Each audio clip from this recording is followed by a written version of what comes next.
Après des semaines difficiles, Bruno et Alicia se sont envolés pour l'Afrique en amoureux. Il a laissé derrière lui son autre moitié, sa petite sœur avec lequel il est fusionnel. Malgré les milliers de kilomètres les séparant, Bruno et Karine se sont retrouvés unis dans la même colère et le même chagrin. Après le conte de fées qui s'est écrit dans les jardins botaniques de Gibraltar est venu le temps des épreuves. Tout avait pourtant bien commencé. Bruno et Alicia qui ont eu un véritable coup de foudre l'un pour l'autre. Seule petite ombre au tableau à l'époque, la présence, un peu trop envahissante de Karine, la petite sœur franchement possessive de Bruno, qui avait causé bien des frayeurs à la toile. Les amoureux étaient toutefois parvenus à traverser l'orage, et avaient rapidement décidé de passer à l'étape supérieure en emménageant ensemble dans la région de Cannes, où le jeune ingénieur travaille. Par la suite le jeune couple a été rattrapé par les problèmes de santé d'Alicia. Bruno gardera sans doute un souvenir terrible de la journée passée à essayer de trouver de l'aide pour sa compagne terrassée par la douleur. Heureusement Alicia a été prise en charge, et l'expérience a finalement permis à la jolie blonde d'obtenir le diagnostic approprié pour l'affection qui la ronge depuis plusieurs années.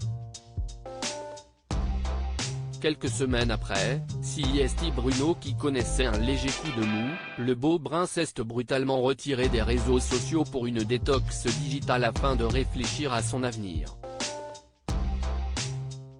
Une pause dont il était revenu plus fort, assurant que le futur s'annonce incroyable.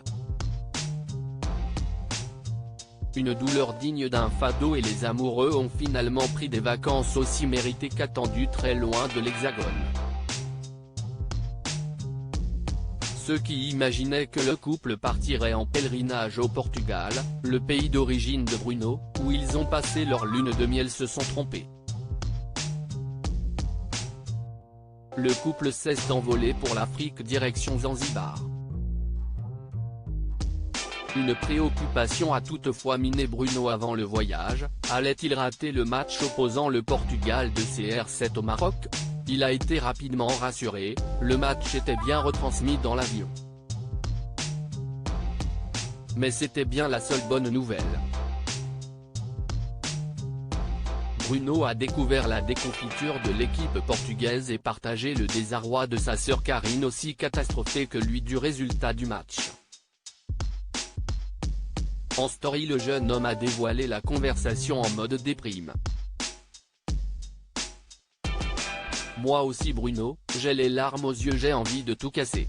J'ai tellement peur, a écrit Karine qui semblait croire que la chute du Portugal pendant cette Coupe du Monde allait déclencher un effondrement planétaire. Bruno était lui aussi à ramasser à la cuillère après avoir assisté à la détresse de Cristiano Ronaldo, Cristiano qui pleure toutes les larmes de son corps, intenable, si est fini. Il n'y sera pas arrivé. Mais il a amené le premier trophée international au Portugal et de quelle manière, et on l'a vécu ma sœur. Le meilleur joueur du monde, pour toujours a-t-il tenté de consoler Karine. Tant qu'il ne lui offre pas de billets pour les rejoindre à Zanzibar.